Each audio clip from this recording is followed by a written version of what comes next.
Hi, everyone. Welcome to the Encountering Chinese channel, Chinese Festival Edition.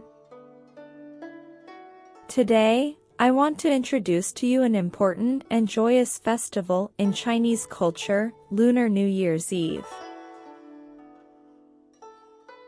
Lunar New Year's Eve, also known as Chuya, Suichu, etc., is the last day of the lunar calendar year. It is a significant day for people to bid farewell to the old, welcome the new, reunite with family, and pay respects to ancestors. Lunar New Year's Eve generally falls on the 29th day of the 12th lunar month, or the 30th day if applicable. Therefore, it is often referred to as the Lunar New Year's Day 30 in English.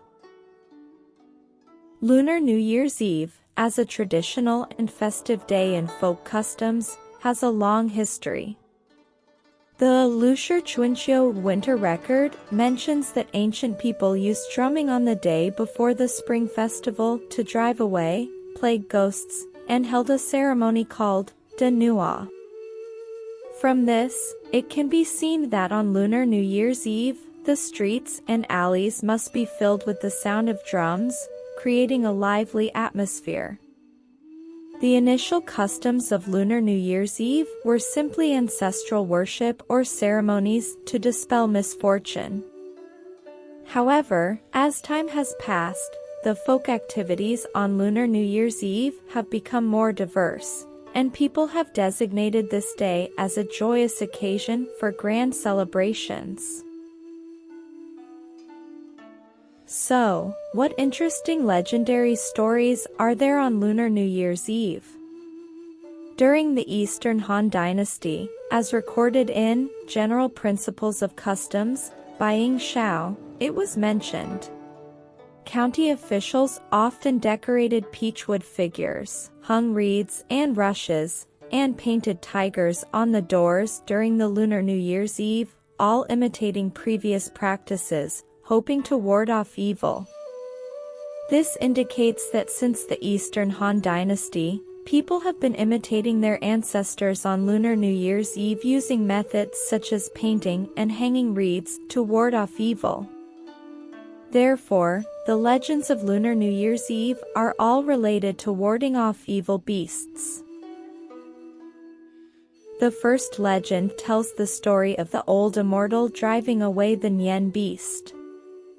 According to legend, a long time ago, there was a monster called Nian. It had a massive body, long horns on its head, sharp and pointed teeth, and a fierce and violent temperament. The Nian beast dwelled deep under the sea and climbed ashore every Lunar New Year's Eve. Once ashore, the Nian beast not only devoured livestock but also harmed humans. Therefore, every Lunar New Year's Eve, people from every household would take the elderly and children to remote mountains and forests to avoid disaster. One year, in Peach Blossom Village, as the Lunar New Year's Eve approached, the villagers were preparing to head to the mountains to take refuge. At this moment, a white-haired and white-bearded old beggar arrived in the village. The old man leaned on a cane, draped a tattered cloth bag over his shoulder, and with a gust of wind, his long beard fluttered, and his eyes sparkled. Some villagers were busy sealing windows and locking doors, others were hastily packing their bags, with adults shouting and children crying, creating a scene of chaos and panic. Consequently, no one paid any attention to the old beggar from the neighboring village. The old beggar did not seem flustered, he simply smiled and begged for food, but nobody cared for him. Finally, only an elderly woman living at the easternmost part of the village shared some food and water with the old man. The old woman also advised him, saying, "Since you're from out of town, you may not be aware of our situation. Tonight, the Nian beast will come to disturb our village. It's too ferocious. You will definitely be harmed if you stay here. It's better to hurry and hide in the mountains."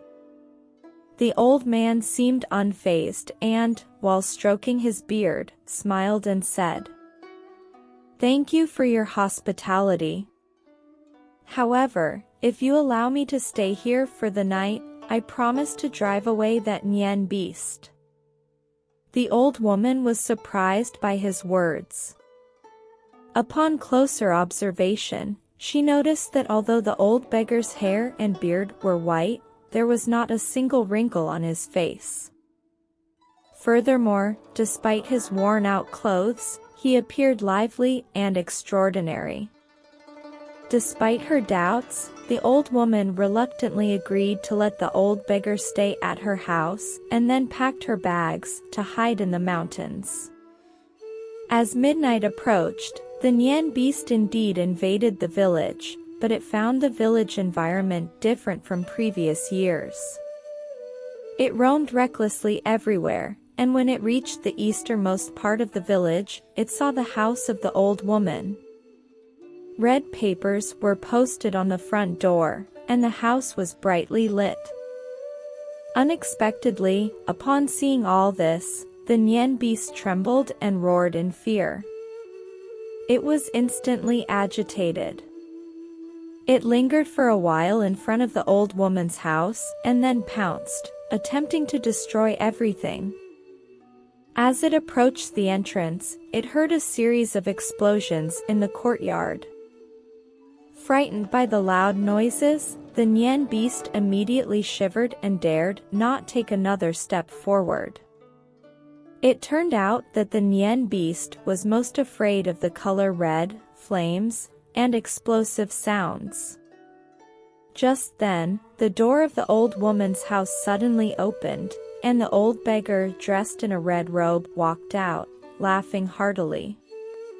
The old man seemed to have transformed and now appeared more like a majestic immortal. Upon seeing the old man, the Nian beast was frightened and fled in a panic. At daybreak, the people who had taken refuge returned to the village and were astonished to see everything back to normal. When the old woman returned home, she suddenly realized and hastily recounted the promise made by the old beggar to other villagers. The villagers came to the old woman's house to inspect, finding red paper on the front door, some unburned firecrackers in the courtyard, and a few red candles that hadn't burned out inside. The villagers believed that these were methods to drive away the Nian beast, symbolizing good fortune. Everyone changed into new clothes and hats, visited relatives and friends to offer congratulations. The news spread quickly, and soon, everyone knew the method of driving away the Nian beast. Since then, every Lunar New Year's Eve, households would paste red paper on their doors, some with written blessings. People would set off firecrackers, light candles that burn throughout the night until dawn. On the first day of the Chinese New Year, people would visit relatives and friends to celebrate this festive day. Some believed that the old beggar who drove away the Nian beast was the renowned Hongyuan Laozu. After he subdued the Nian beast, it became his mount. The second legend tells the story of the Nian beasts transforming into divine creatures. In ancient times, there was a fierce monster that dwelled year-round in the deep mountains and dense forests. People referred to them as the Nian beasts. In ancient times, there was a ferocious monster known as the Nian beast that dwelled in the deep mountains and forests year-round. This creature would emerge periodically to harm humans. Over time, people learned the patterns of the Nian beast's appearance. Every 365 or 366 days, they would come out, usually after dark, and return to the mountains at dawn. Thus, The night of the Nian beast's emergence became a critical moment, referred to as the gateway of the year. In response, the people devised a set of measures to pass through this perilous period. For instance, on this day, every household would prepare a lavish dinner, extinguish lights, and clean the hearth. They would also secure their domesticated animals in pens to protect them from the Nian beasts. To prevent the beasts' attack, people would seal their doors. The sumptuous dinner symbolized the uncertain fortune of the coming year. Additionally, families would devoutly worship their ancestors, seeking their blessings for a safe passage through the threat of the Nian beasts. After dinner, people were too frightened to sleep, huddling together to chat and boost their courage. After dark, as scheduled, the Nian beasts arrived. They sneaked into the village, searching for potential targets to attack. However, due to every household tightly closing their doors, the Nian beasts found nothing. Hungry and frustrated, they resorted to nibbling on some sesame stalks left in front of certain houses to ease their hunger. As dawn approached, these ferocious creatures, unable to find any prey, reluctantly returned to the depths of the forest. This continued for many years, and gradually, people began to relax their vigilance, realizing that the Nian beasts weren't as terrifying as they had imagined. On one Lunar New Year's Eve, the Nian beasts suddenly invaded a small village in the south, nearly devouring all the villagers. However, a newlywed couple in the village remained unharmed. Having just celebrated their wedding, their home was adorned with festive decorations, red curtains hung everywhere, and the couple wore bright red wedding attire. Some children also escaped unscathed because they had ignited a pile of bamboo at night. The fire not only turned the bamboo bright red but also produced crackling explosions. At the sight of the flames, the Nian beasts were terrified and fled in panic. People learned that the Nian beasts feared red, light, and explosive sounds. Since then, every household would paste red paper on their doors, wear red clothes, hang lanterns, play drums, and set off firecrackers to ward off the Nian beasts. Those who remained unaware of this practice would still be in danger of being devoured by the Nian beasts on Lunar New Year's Eve. Later, the heavenly immortal Jiwei Xingjuan heard about this and descended to Earth to eradicate the menace. Using fireballs, he attacked the Nian beasts and bound them to stone pillars. From that point on, the Nian beasts were completely subdued, no longer posing a threat to humans. Instead, they became divine creatures protecting humanity. In gratitude for Ziwei Xingjuan's assistance, people also offer incense and worship him on Lunar New Year's Eve. On Lunar New Year's Eve, what are the traditional customs and activities? The first custom is having the Lunar New Year's Eve dinner. Lunar New Year's Eve is an annual day of reunion, so families strive to gather together for a hearty reunion dinner on this day. The Lunar New Year's Eve dinner is typically sumptuous, featuring stews, stir-fries, cold dishes, and desserts. Among these, two dishes are essential. Firstly, a steaming hot pot symbolizing a vibrant and prosperous new year. Secondly, dishes made with fish, as the pronunciation of the fish is similar to surplus in Chinese, symbolizing both abundance and surplus, and the wish for surplus in every year. Many hot dishes are prepared using high heat, symbolizing the prosperity of the family in the coming year. It is often said that dumplings should be eaten on Lunar New Year's Eve. However, in most regions, dumplings are not part of the Lunar New Year's Eve dinner. Instead, they are consumed at midnight, precisely at 12 o'clock. The pronunciation of 饺子 is similar to 饺子 which conveys the meaning of the transition between the old and new.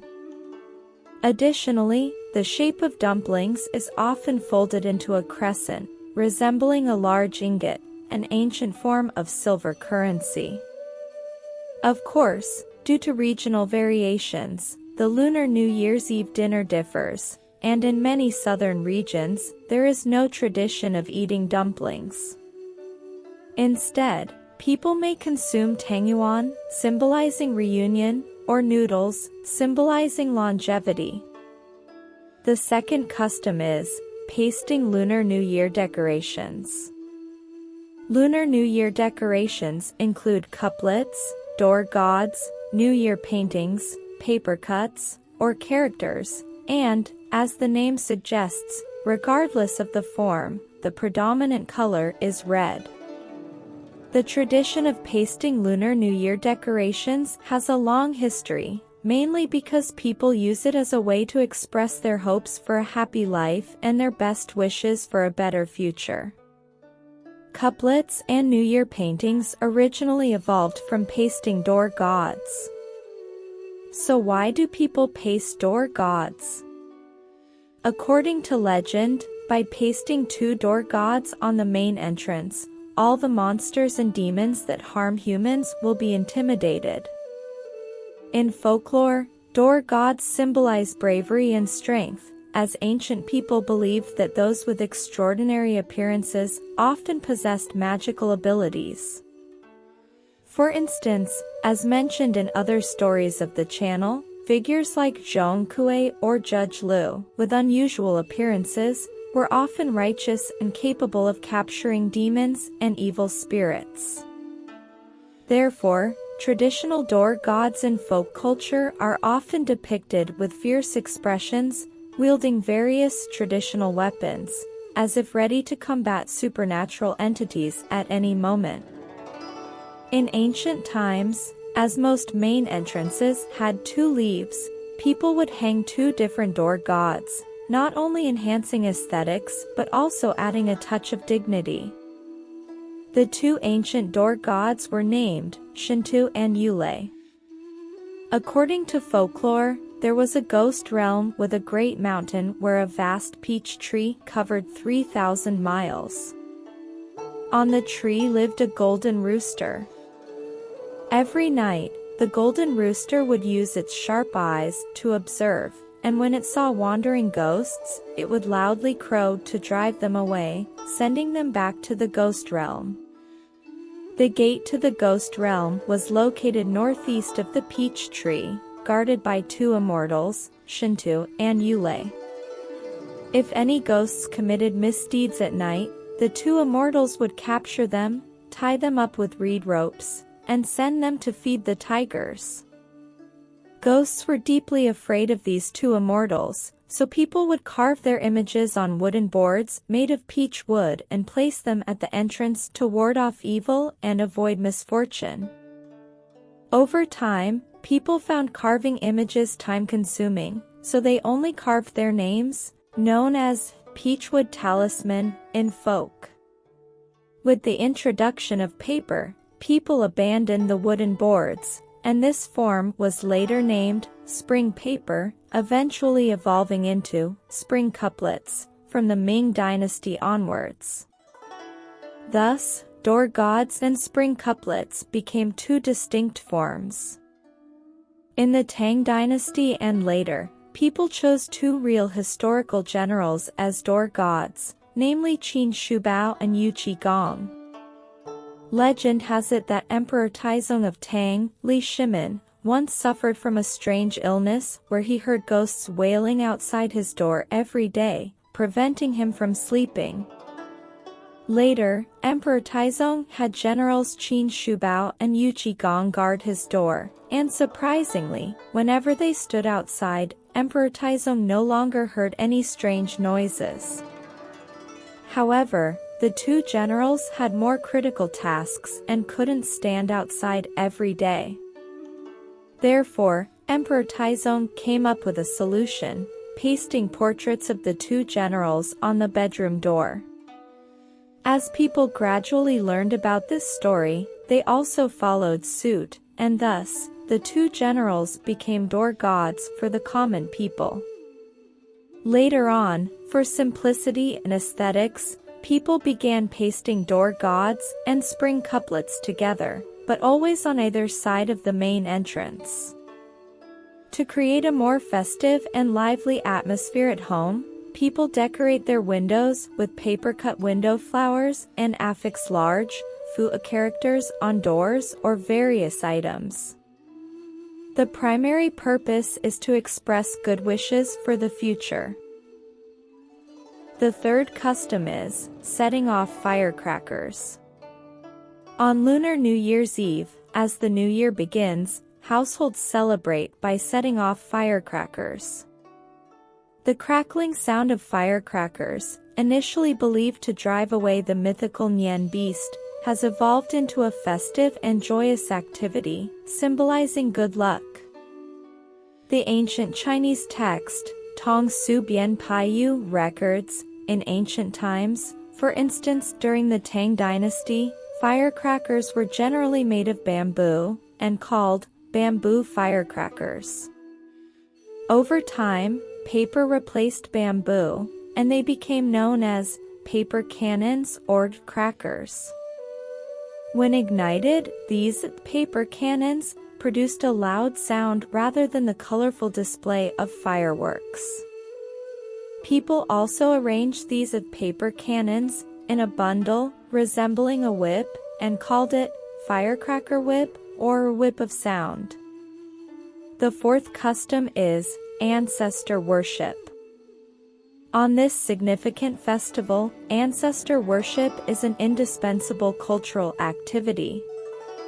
The book, Shunzi records, "Heaven and earth are the roots of life, ancestors are the roots of the species."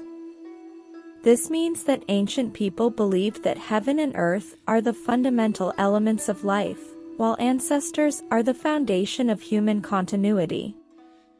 Therefore, for the Chinese people, ancestor worship is an essential cultural activity during almost all festivals.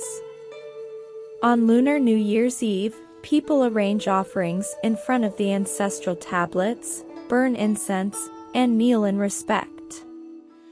The ancient ancestor worship ceremonies were complex, and although the forms have become simpler over time, this cultural practice has continued for thousands of years as a manifestation of respect for elders. The fifth custom is staying up late. During the Western Jin dynasty, in the Hefengtu Ji, written by Zhou Chu, it is recorded. The customs in Shu are to exchange gifts and inquire about each other's well-being in the later years, which is called Kuwei Sui. Inviting each other for a meal is called Bia Sui.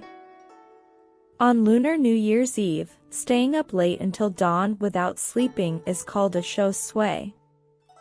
On the night of Lunar New Year's Eve, performing rituals for ancestors, completing the ceremony, gathering all family members to drink together, offering blessings, and then dispersing is called a feng shui. From that time onwards, it can be seen that people would stay up late on Lunar New Year's Eve, staying awake the whole night. The main reason for this custom is that on Lunar New Year's Eve, every household would light a New Year fire, and family members would gather to ensure that a New Year fire would burn all night. People in ancient times would also light candles in every room, and even specifically under the bed, known as 照虚号. It was believed that illuminating the house in this way would bring wealth and abundance in the coming year. Staying up all night also symbolized driving away illness and epidemics. As time passed, people no longer used candles but switched to electric lights for safety and convenience for those who wanted to rest after midnight. The sixth custom is hanging lanterns. In Chinese culture, lanterns, collectively known as colored lanterns, first appeared over 1,800 years ago during the Western Han Dynasty. The tradition of hanging lanterns has a long history. On Lunar New Year's Eve, hanging red lanterns is believed to scare away the fierce Nian beast. However, over time, people have attributed more meanings to red lanterns. The round shape of the red lantern not only symbolizes a family reunion but also represents a peaceful, prosperous, and auspicious future. Moreover, households hanging red lanterns can create a festive atmosphere. According to tradition, people hang lanterns on Lunar New Year's Eve, and they usually keep them up until after the 15th day of the first lunar month. The seventh custom is giving red envelopes with money. On Lunar New Year's Eve, after finishing the reunion dinner, younger family members follow the tradition of formally paying New Year's respects to their elders. In families where formality is not emphasized, younger members may bow and extend New Year's greetings with auspicious words.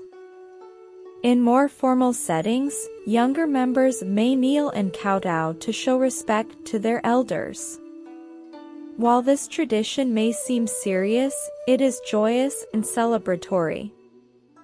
After the ritual, elders distribute red envelopes, known as lucky money or red packets, to the younger members. People believe that receiving lucky money ensures a safe and healthy passage into the new year. Originally, lucky money was given to ward off evil spirits.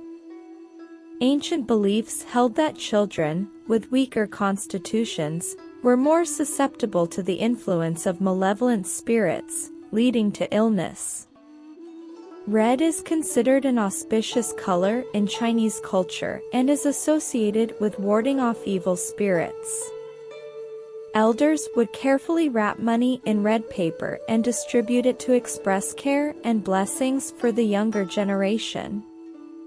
In some regions, it is the younger members who give lucky money to their elders.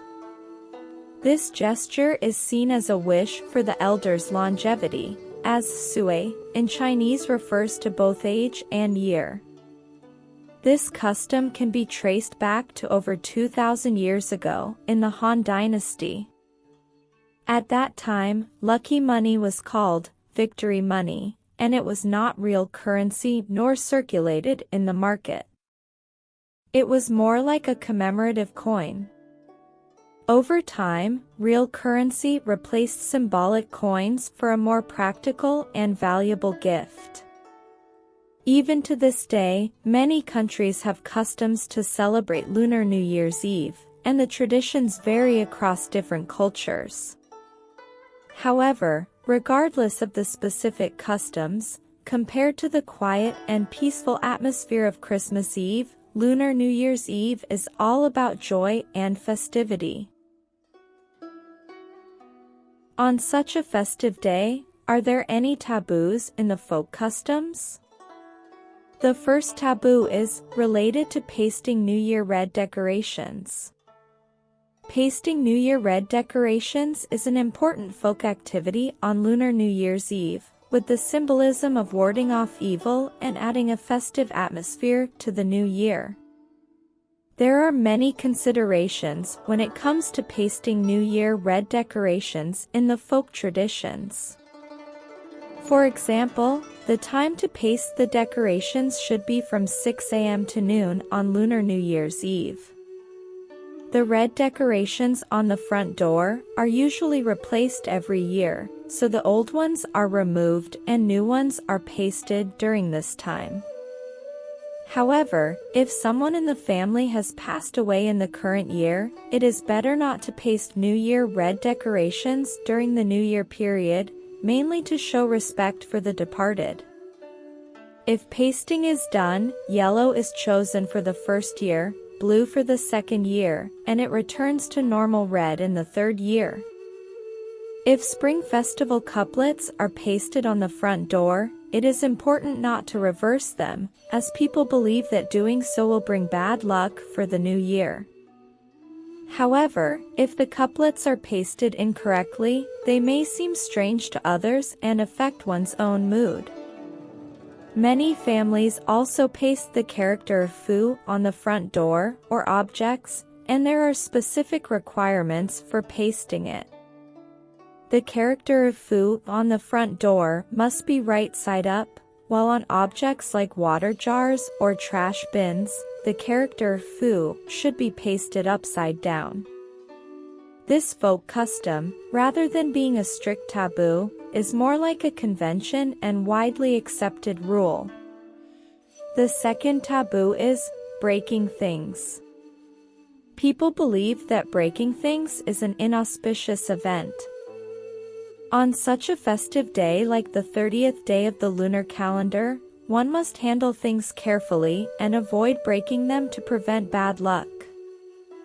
However, if something is accidentally broken on this day, one should loudly say, "Sui sui ping on," to dispel the bad luck. Afterward, it is important to quietly clean up and then light firecrackers to drive away any evil spirits. The third taboo is sweeping the floor and disposing of garbage. People tend to perform a thorough cleaning of their homes on the day of Little New Year, symbolizing the removal of the old to welcome the new. However, from the evening of Lunar New Year's Eve until the Spring Festival, it is advised not to dispose of garbage. This is because ancient people believed that garbage and wastewater were impure substances. Dumping them on Lunar New Year's Eve might splatter on the deities and provoke their anger. The fourth taboo is turning off the lights. On Lunar New Year's Eve, every household strives to keep all the lights on until daybreak, symbolizing a bright future. Therefore, people will open all the lights in their homes to celebrate. In ancient times, candles were used, and to ensure safety, people would stay awake throughout the night. The fifth taboo is quarreling or speaking inauspicious words. Insulting, arguing, and fighting are behaviors that can spoil the atmosphere of the Spring Festival. People believe that engaging in such actions during the Spring Festival not only harms others, but also brings disasters to oneself. Parents are also advised not to shout their children's names loudly to prevent ghosts from hearing and disturbing the children. Of course, being friendly towards others is not only encouraged during the Spring Festival, but at any time. The sixth taboo is debt collection. People believe that from Lunar New Year's Eve until the 5th day of the first lunar month, the god of wealth visits households to distribute wealth. The god of wealth decides how much wealth to give based on the family's circumstances. Attempting to collect debts during this time may lead the god of wealth to believe that the creditor has already received money, resulting in a reduction in the allocated wealth.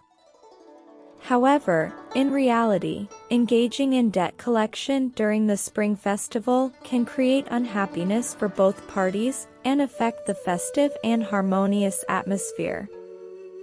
The seventh taboo is eating fish head and fish tail. The Lunar New Year's Eve dinner is the most grandiose meal of the year, featuring a variety of dishes, and fish is always a must.